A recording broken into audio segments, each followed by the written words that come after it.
Yay! Now it's time to be positive.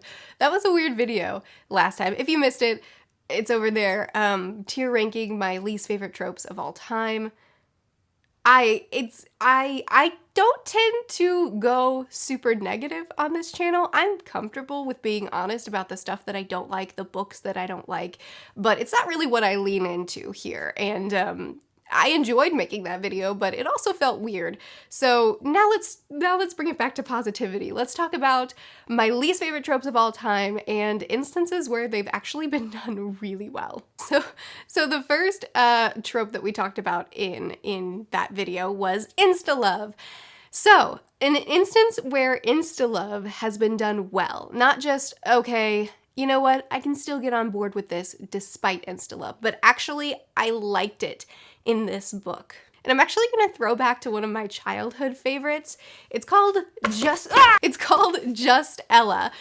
This is the copy that I had growing up and read over and over and over again. And this is the pretty copy that I bought as an adult because I love this book. This is a Cinderella retelling, and the reason I liked this so much is because it's a trope subversion. So we do get insta-love in the beginning, but the whole premise of this book is what happens after she's been whisked away to the castle, taken away from her abusive family, and has been given the world by this beautiful prince that she fell in love with in a single night.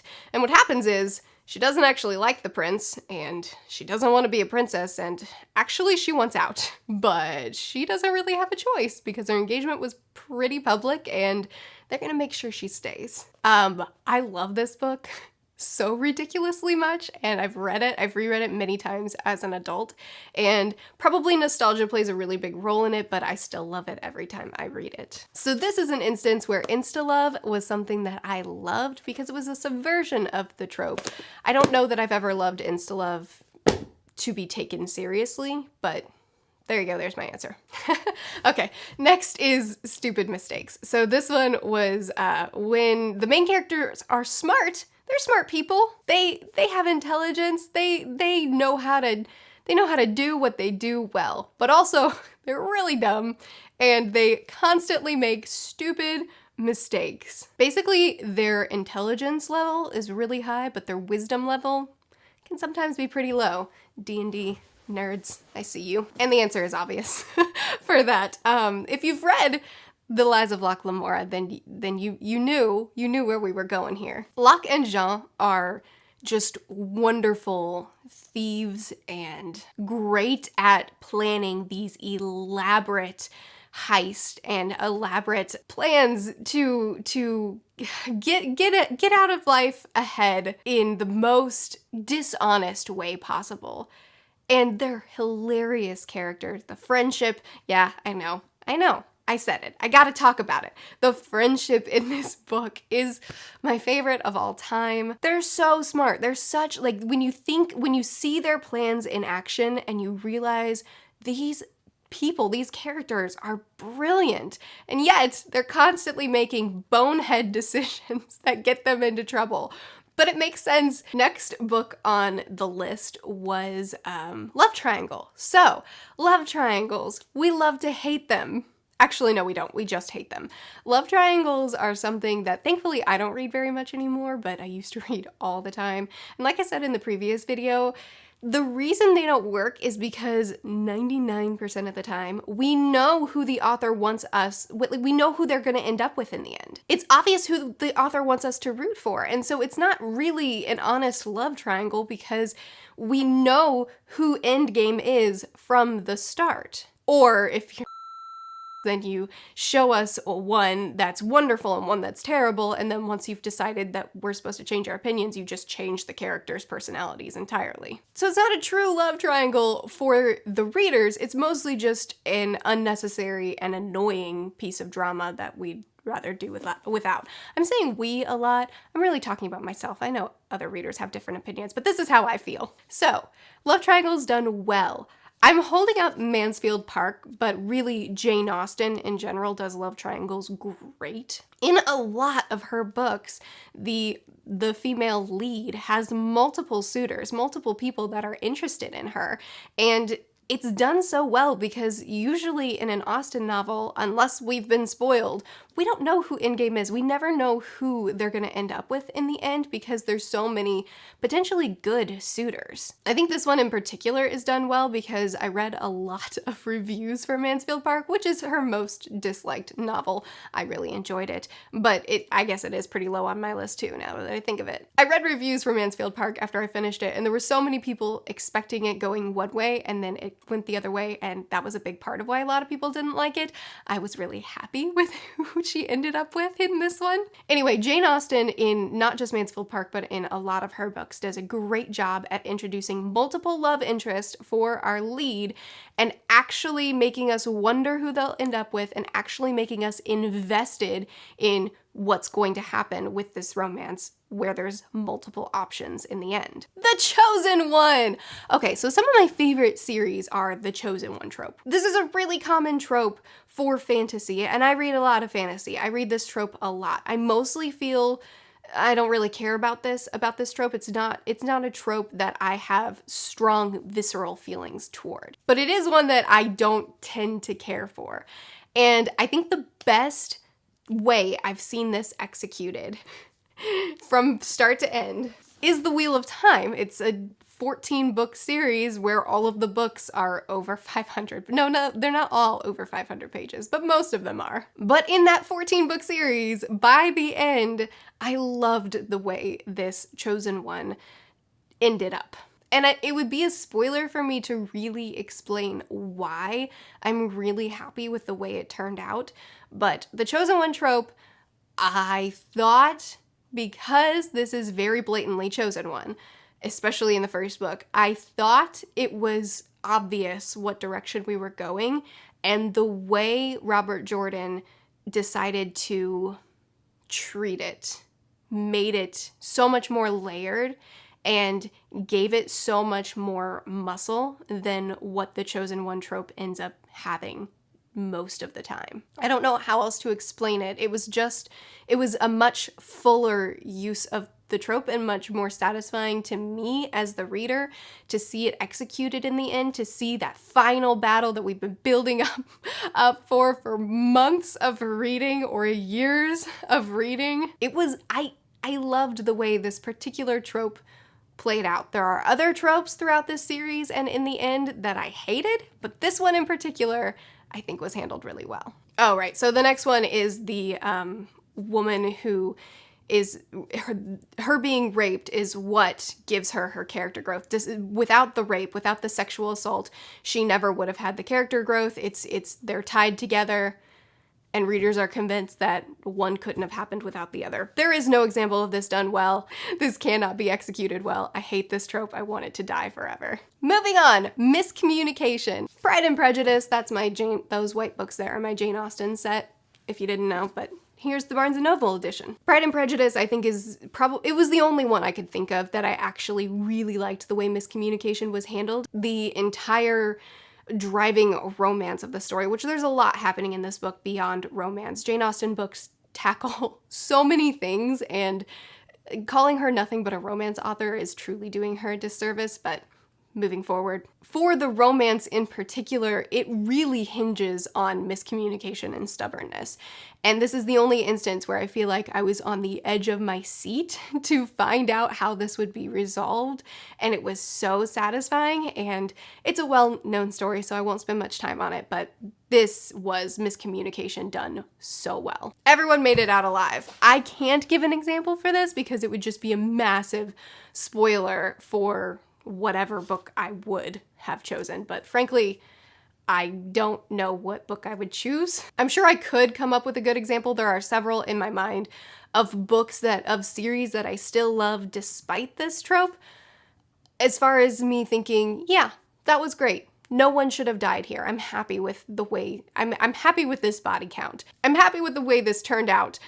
I don't know that I have one of those, but even if I did, it would be a spoiler, so we'll just move forward. Oh, next we did Resurrection. I forgot we skipped. Okay, Resurrection. Again, it'd be a spoiler, right? Because even if I just say the resurrection trope is in this book, then any death you see, you're going to you're going to assume it's that one, right? It's going to be in your head. So I probably can't give an example for this either. I have seen resurrection done well. It's rare. It's so rare. I should say resurrection / fake out deaths, because I hate those just as much. Like, they're not actually dead, but we thought they were for 2 pages. Anyway, it doesn't matter. I have seen this done well. I have seen resurrection treated well, but it has to be a really unique instance and not just your standard because magic. Yeah, I don't think I can give an example for this. I'm pretty sure that's a spoiler, so we'll just move forward. Talking animals! I do have one for this. Again, like I said in the last video, I don't even have a good reason for not liking this. It's not one that people can say, oh, I like it, but I think it makes sense that you don't like it. No, there's no sense to be made. It's illogical. I don't know why it bothers me. It doesn't even bother me. It's just something I can't ever connect with, except in The Aeronauts Windlass. Yeah, there's a talking cat in this. I don't remember. It's been a minute since I've read it. I don't remember if it's called a wercat. I've seen wercats in other books, but it's a talking animal. It's a talking cat. And when I was first introduced to it, I groaned because I expected for it to really mess up my enjoyment of this book, but it didn't. In fact, it enhanced it, because this cat, first of all, it wasn't a full cast of talking animals, and I think that that's relevant for me at least. But also, this cat was portrayed exactly how a cat should be portrayed. That level of ambivalence, reluctance to do whatever you're asking it to do, sassiness, it's not overdone, it's the perfect amount, and it's done in this lighthearted, not really silly, just easy to digest way. It's hard to explain, but it was done perfectly. It's one of my least favorite tropes, and I actually genuinely enjoyed it. Not just, I accepted it, it's there, fine, I'll live with it. No, I actually really loved this cat and every scene that it was in. Okay, the next trope that I talked about in that video is flashbacks. And like I said in the previous video, flashbacks don't even bother me that much. Even when they're not done well, my reaction tends to be mostly just being bored while I'm reading the flashbacks, but it won't ruin a book for me. It'll just kind of, I don't really like that. I really just included this because so many people on the Discord were saying flashbacks, and because I wanted to give examples for it done well. So we have the obvious one, The Lies of Locke Lamora, where half of the book is flashbacks. And it's done in such a jarring, intrusive way, and it takes time. When you get a flashback, the information that you gain in that flashback is going to directly tie into and be important to what you're about to see in current day, but it's still done in such a jarring way that it takes a bit to get used to. Once I got used to it, once I realized how the author was using these flashbacks, I thought it was brilliant and I loved it, but this is probably the most invasive use of flashbacks. Even though it's done intentionally, it's done so well, in my opinion.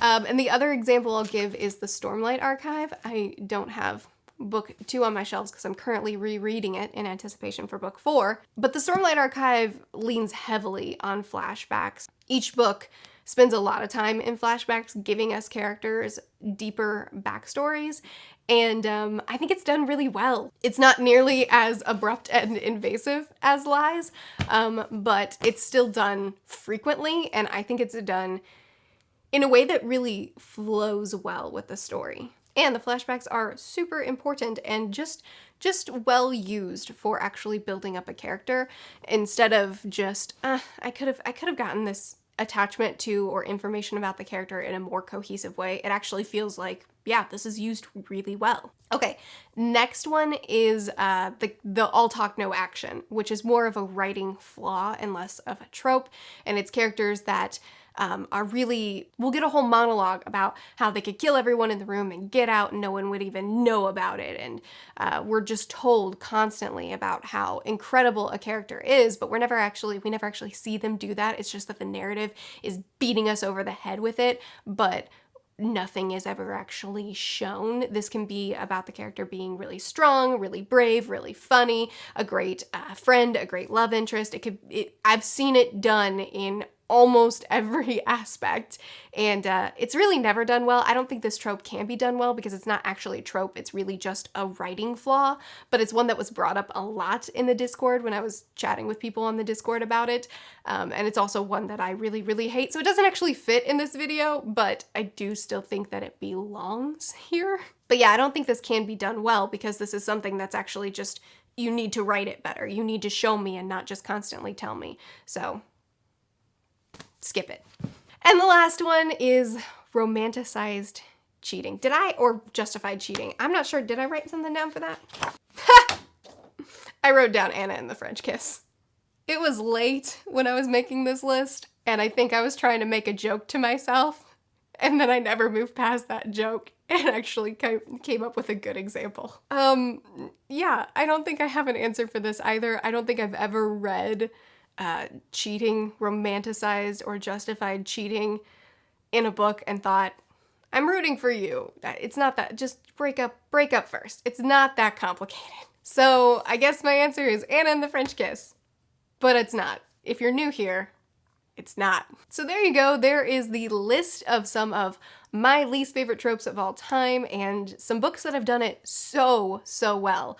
For most of these. Some of these I didn't give an answer for, and I'm sorry for that. I'd love to continue chatting with you guys about this in the comments. What are some of your least favorite tropes, and how have you seen them be executed genuinely well? Not just you put up with it, but I actually liked it. I post videos every Sunday, Tuesday, Thursday, and Saturday. All these books are going to be linked in the description. I'll see you guys again soon. Bye.